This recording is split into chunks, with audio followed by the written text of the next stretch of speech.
Это село Güngörmes в провинции Бурса в Турции. Оно было основано выходцами из Крыма в 1880-е годы. Bu zamanki zamanda Kelebeği hava temiz, yayla. Ormanda da mağlup da var. İyiler biz bir yerde yaşarız. Tutalar Kelerman'da. Bizim büyük atamız 5 tane oğlan balası var. Bir de özü 6. Aytılganlarını anlatamaz ağa. Bir kişi de yandan ala. 7 kişi. 7 kişi buldum mu koy kura ya. 7 kişi bu ola o zaman bir koy kuramında. Село назвали Güngörmes, буквально солнца не увидишь, и с этим именем связана легенда. Bir yere Kegen'de ağaçlık bir yerlerde nasıl ağaçlar var idi. Öyle köy işlerinde. Şimdi de ağaçlar var idi. Şimdi erişmiyorlar.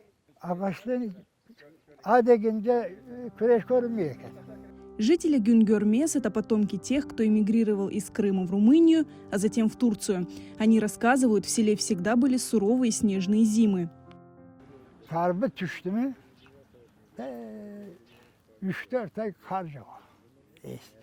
İklimlerden mesela o eskiden iklimler bundaydı. Ama gitgide bu doğal gazlar, cereyanlar, şey ettiğinde azaldı.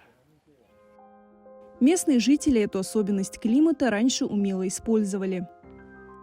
Dolaplar çıkmadan bundan dondurma yapmak için falan kar saklayıyorduk. Son zamanda tepeliyorduk bunda, örteydik. Kış havadan şey yapamız, satamız. Живущие здесь сегодня мало что слышали от родителей и даже бабушек и дедушек об исторической родине, только знают, что их корни из Крыма. А раньше здесь даже отмечались традиционные крымско-татарские праздники. Benim deyim 15 yaşına kadar devam etti diyebilirim sana. Kızılaz bayramı oldu mu? Köyde herkes kümüsü ulak keser, kümüsü kuzu keser. Romur cemaat toplaşır, şöyle bizim mezarlığımız vardır. Mezarlığımızda da bir adam var. Zaten ilk bahara denk geliyor ya, Kıdırles. Orada herkes ne yapsa getirir, ortağa koyar. Sıfıra otururuz. Ondan sonra aşarız içeriz. Hadi kümüsü salıngaç kurar, sallanır, kümüsü başka türlü oynar. Ama çok sene oldu, bitti. Хлеб женщины до сих пор часто пекут в специальной печи на улице. Ötmek yasaymış. Ötmekini baştan karam suyu yapıyorum. Şeyler, ılık sular falan neyler olsa da mesela. O kabarıyor. Kabardıktan sonra bunun içine koyuyoruz. O ne o? Pinet. Pinet? Pinet. Bu fırını yakamız. Yaktıktan sonra başta fırın içi başlıyor kızarma. Bundan sonra kızardı mı bu pinetler duyuyor ekmek içinde. Ekmek değil mi? Ötmek diyeceğim şimdi alıştı ya değil. Ötmekler tura bunun içinde. Elimize bu bez koyuyoruz bunun üstüne. Yayıyoruz bezi. Öyle olmaz başka. Bezden böyle kaldırıyorsun hemen bunun üstüne koyuyorsun.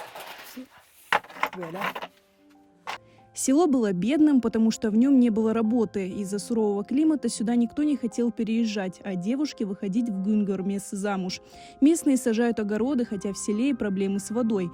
Здесь нет школы, поэтому многие, особенно молодежь, переезжают в город. Сейчас Güngörmes не село, а поселок в районе Караджабей, который находится в 15 километрах. Бурса в 77 километрах отсюда. Kırım'dan gelgen Molla Sabit dedem küçük balası burada ev yapa, burada yaşayalar. Kendisi burada öyle, çocukları burada evlendikten sonra başka evye kete, kendi apakayı da burada yaşay. Sonra kendi çocukları da hep burada yaşar. 5 nesil burada yaşadı. Kerpiçten ev, yarım metre kerpiç şeyimiz vardı. Yazları serin ola, kışları sıcak. Yani Bursa'da yaşam. Ama emekli olduktan sonra kelim ben burada yaşam, burada ölem.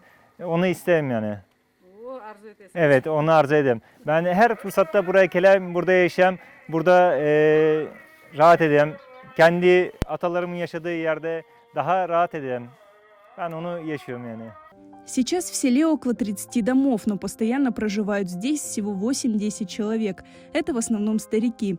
Они работают в лесу, но и эта работа в последнее время не приносит достатка.